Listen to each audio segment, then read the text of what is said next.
You're not poor because you don't make enough money. You're poor because the system is designed to keep you that way. And the worst part is you probably don't even see it happening.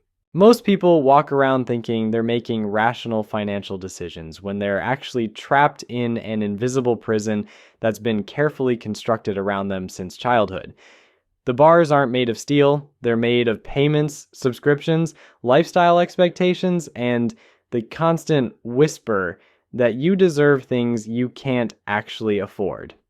My name is Nick, and I've spent years studying how money actually works versus how we're told it works. And the gap between those two things is where most people lose their entire lives. Let me show you something that'll make your blood run cold. The average American will earn over $2 million in their lifetime. $2 million flowing through their hands over 40 years of work. Yet somehow, most of them will retire with less than 100,000 saved. Where did the other 1,900,000 go? It didn't disappear into necessities. It evaporated into 1,000 tiny leaks that nobody taught them to see, let alone fix. The first trap is so obvious that it's invisible. You think you're buying things, but you're actually buying monthly payments. Or nobody walks into a car dealership asking how much the car costs anymore. They ask what the monthly payment is. That's not an accident. The entire consumer economy has been restructured around this one psychological trick because it completely bypasses your brain's ability to assess real cost.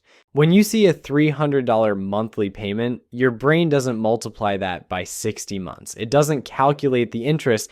It just compares 300 to your monthly income and thinks, yeah, I can swing that. Meanwhile, you just agreed to pay $30,000 for a car worth $22,000, and you'll still owe money on it when it's worth $12,000, but hey, the payment fit your budget. This is why car dealerships have financing departments that are more profitable than their actual car sales.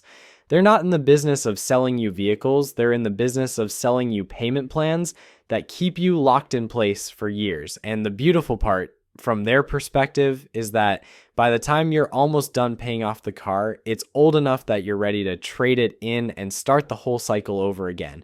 The second trap is lifestyle inflation, and it's probably already got you. Here's how it works. You get a raise at work. Maybe you're now making $5,000 more per year. That's real money. Yeah, that could be invested. That could change your trajectory, but within 3 months of that raise, your spending has mysteriously increased to match it. You upgraded your apartment. You started eating out more often. You bought a few things you'd been putting off. And somehow, even though you're making more money than ever, you're not actually getting ahead. This happens because we're wired to compare ourselves to the people around us. And as your income increases, you unconsciously start comparing yourself to people who make more than you used to. The lifestyle that felt like a luxury when you were making $40,000 suddenly feels like the baseline when you're making $50,000. You're not being greedy or irresponsible. You're being human. But that very human tendency is precisely what keeps the trap locked. I watched this happen to a friend who went from making $60,000 to making $90,000 in one promotion. Huge jump, right? Within a year, he'd moved to a nicer place, bought a newer car, and started taking more expensive vacations. His actual savings rate didn't budge, and he was just living a more expensive version of the same paycheck to paycheck existence. And the prison got bigger, but it was still a prison. Now here's where it gets really insidious. The system is specifically designed to make you feel broke no matter how much you earn. There's always another tier just above you dangling right in front of your face. You're making $50,000 and you think, if I just made 70, I'd be comfortable. Then you make 70 and realize that 90 is where real comfort starts. Hit 90 and suddenly you're eyeing six figures, make six figures, and you're comparing yourself to people making 200,000. This ladder has no top. I know people making $300,000 a year who feel financially stressed, not because they are, but because they've inflated their lifestyle to match their income, and they're surrounded by people making 500,000. The goalpost moves every single time you get close to it. The third trap is the one that really makes me angry because it's completely unnecessary. It's the ignorance tax, and you're paying it every single day without realizing it. This is the premium you pay for not understanding how money actually works. Bank fees because you didn't maintain the minimum balance. Overdraft charges because you didn't track your spending. Credit card interest because you carried a balance. Late fees because you forgot a payment. Insurance costs because you didn't shop around. Investment fees because you didn't know there were cheaper options. These aren't small amounts. The average American pays over $1,000 per year in unnecessary bank and credit card fees alone. That's not counting the opportunity cost of carrying credit card debt at 19% interest when they could be investing that money at 10% returns. Over a lifetime, the ignorance tax easily exceeds $100,000. Money that could have set you free instead went to banks and credit card companies because nobody taught you the rules of the game. What makes this particularly brutal is that the people who can least afford these fees are the ones paying them most frequently. The person living paycheck to paycheck gets hit with overdraft fees. The person with bad credit pays higher interest rates. The person without savings pays predatory payday loan rates. Poverty is expensive, and the system is designed to keep it that way. But here's what nobody talks about. These traps don't work in isolation. They work together, creating a compound effect that's almost impossible to escape once you're caught in it. The monthly payment trap reduces your cash flow. The lifestyle inflation trap ensures you never build savings. The ignorance tax drains whatever's left. And all three together create a situation where you're working harder every year just to stay in the same place. The really twisted part is coming up, and it's going to make you question every financial decision you've ever made. You see, the system needs you trapped, not in some conspiracy theory way, but in a very practical economic sense. The entire economy is built on consumer spending. If everyone suddenly started saving 20% of their income and living below their means, we'd have an economic crisis. Retail would collapse, auto sales would plummet, the housing market would crater. So there's this massive infrastructure designed to keep money flowing out of your pocket as quickly as it flows in. Advertising that makes you feel inadequate without the latest products. Social media that turns spending into performance art. Easy credit that lets you buy now and regret later. Even the way stores are designed, with impulse purchases at checkout and loss leaders in the back, is engineered to extract maximum cash from your wallet. But the real genius is making you believe it's your fault when you can't get ahead. You're not disciplined enough, you're not working hard enough, you should have studied something more lucrative.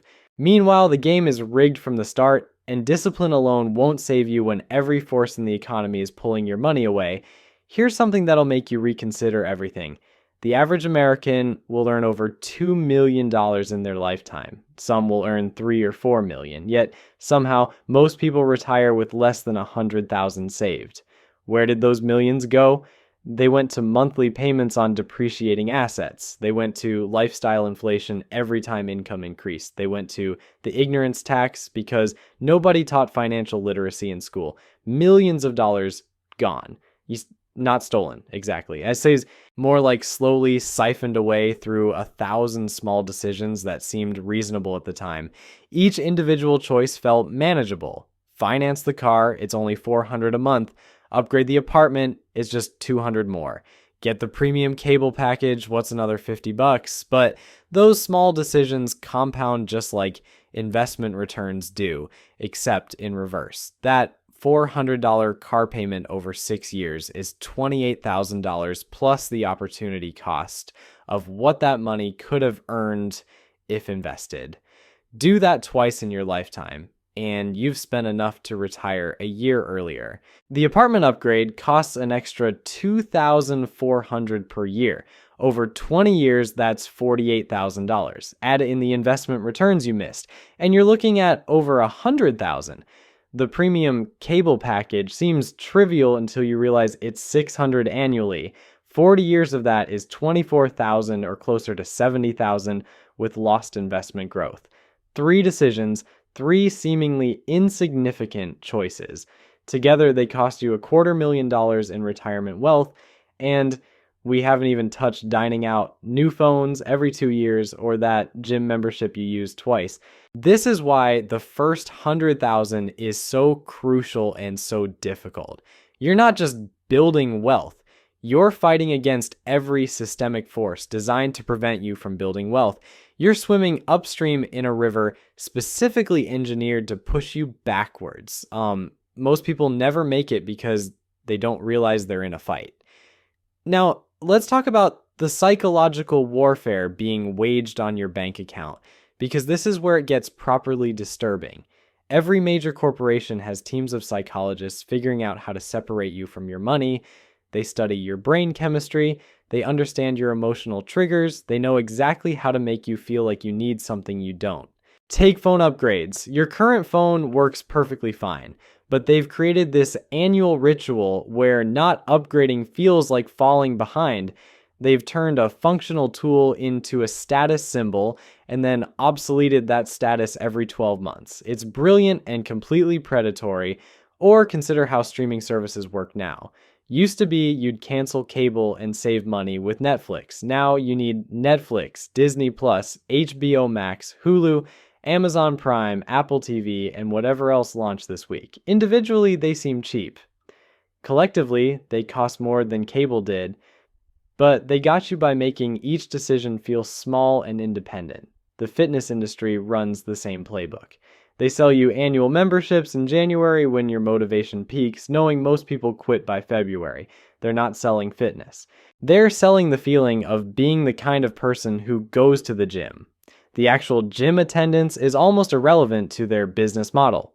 Food delivery apps are maybe the most insidious example. They've gamified spending money on overpriced restaurant food, rewards programs, free delivery thresholds, limited time offers. They've taken an occasional convenience and turned it into a daily habit that costs you thousands annually. What's really happening is they're hacking your dopamine system. Every purchase triggers a small reward response in your brain. They've optimized their entire experience around maximizing that hit while minimizing the pain of payment. One-click checkout, saved payment methods, subscriptions that auto-renew, all designed to disconnect the pleasure of acquisition from the pain of spending. And it works. Holy hell does it work. The average person makes dozens of micro-purchases weekly without even registering them as real spending. $5 here, $8 there, $15 for this, $20 for that. Individually insignificant, collectively devastating. I tracked my own spending obsessively for 3 months once, and I was shocked by how much leaked through these tiny holes. Coffee shop visits I didn't remember, app purchases I never used, convenience store stops that added up to hundreds monthly, death by 1,000 small transactions. But the absolute worst part, the thing that makes this whole system nearly impossible to escape, is that opting out makes you weird. Save aggressively and people think something's wrong with you.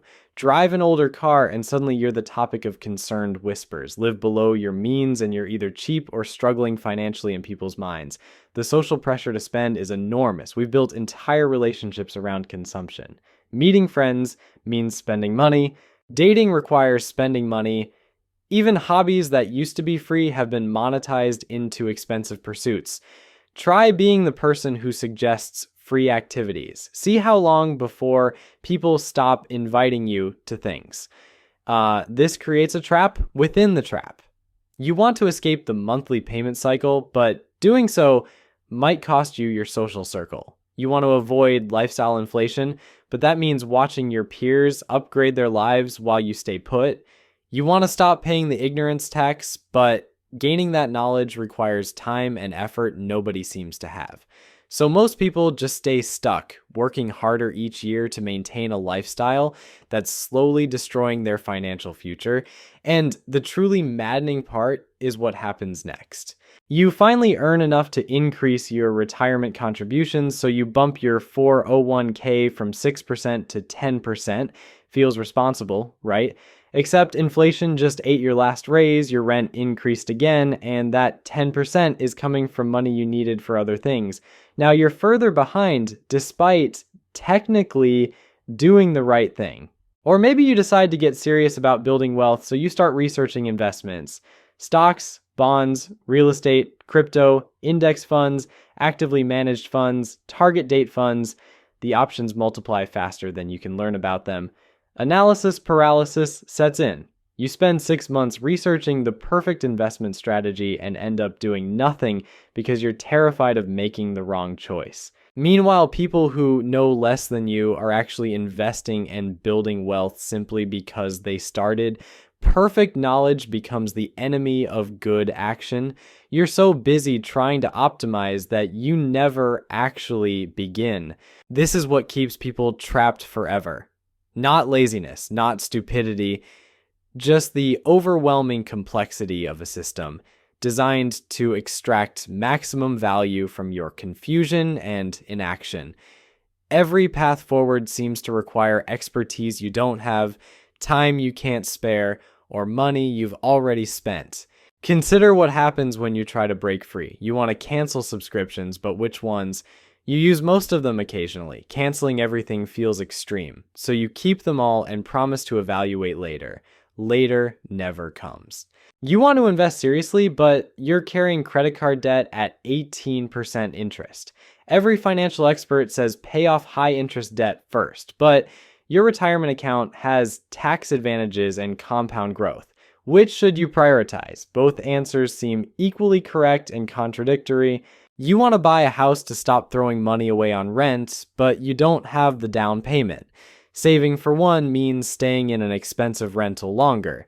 Taking on a mortgage with a small down payment means paying PMI and higher interest. Every option has a costly trade-off. The system isn't designed to be solved. It's designed to keep you perpetually behind while feeling like you're almost catching up. One more promotion, one more side hustle, one more investment that finally pays off. The finish line keeps moving at exactly the pace you're running. What's particularly cruel is how this affects different life stages. Young people can't build wealth because they're buried in student loans and paying inflated rent. Middle-aged people can't build wealth because they're supporting kids while caring for aging parents. Older people can't build wealth because they're trying to catch up on decades of undersaving while medical costs explode.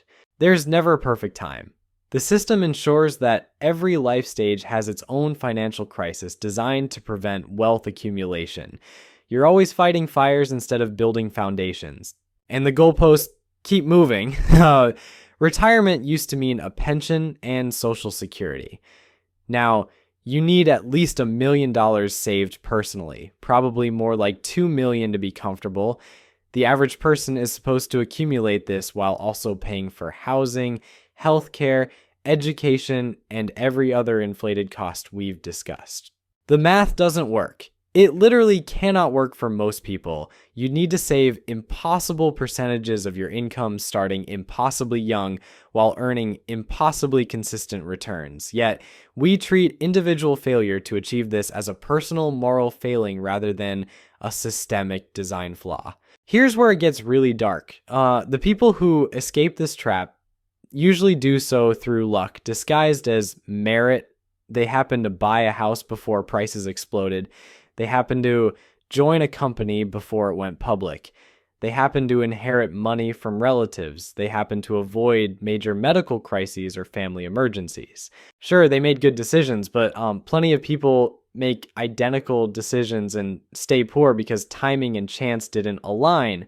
We've built an entire culture around pretending luck doesn't exist, that wealth is purely a function of choices and effort.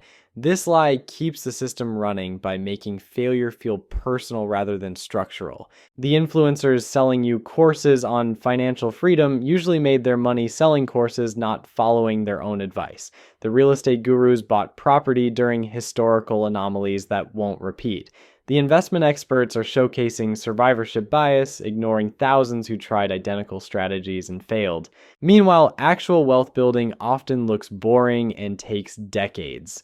Consistent saving, reasonable investing, avoiding catastrophic mistakes, no shortcuts, no secrets, just time and discipline most people can't maintain because life keeps interrupting with emergencies and obligations. But even understanding all this doesn't really help, does it? Knowing you're trapped in a system designed to extract wealth doesn't give you the tools to escape it. Knowledge without power is just frustration with better vocabulary. You still need housing, you still need healthcare, you still need to eat and clothe yourself and maintain relationships and occasionally experience joy. Opting out completely isn't realistic. Participating fully keeps you broke. The middle path requires constant vigilance that exhausts you. What actually works is small, unglamorous changes that nobody wants to hear about. Automating savings before you see the money, buying used instead of new, cooking instead of ordering, choosing lower cost areas to live, driving older cars, avoiding debt like it's radioactive. These aren't secrets. Everyone knows them. They're just boring and slow and require sacrificing things that make life feel worth living. That's the real trap. The system has made financial security incompatible with enjoying your present life for most people. You can be financially responsible, or you can have experiences and relationships and fun. Pick one. For a lucky few, both are possible. For most, it's a brutal trade-off that forces you to choose between your future and your present. The people selling solutions to this problem are usually the ones profiting from it. Financial advisors who charge fees on assets you don't have yet, credit counselors whose business model depends on you having debt, productivity gurus selling you systems to work harder, so you can earn more to spend more, to need to earn more. Round and round it goes. The hamster wheel has been rebranded as a ladder, but you're still running in place. So what's the point of knowing all this? What are you supposed to do with the information that you're trapped in a system specifically designed to keep you that way? Honestly, there's no satisfying answer. You can't opt out of needing money. You can't escape to the woods and live off berries. Well, you could, but then you're just trading one set of problems for another, and scurvy isn't nearly as romantic as it sounds. The best you can do is see the traps for what they are. Stop believing the monthly payment is the actual cost. Stop upgrading your lifestyle every time your income increases. Stop paying the ignorance tax by learning how this stuff actually works instead of hoping it'll all magically sort itself out. Will this make you rich? Or probably not. The system is too rigged for simple awareness to overcome it completely. But it might make you less poor. It might give you enough breathing room to make choices instead of just reacting to crises. It might let you retire before you're too old to enjoy it.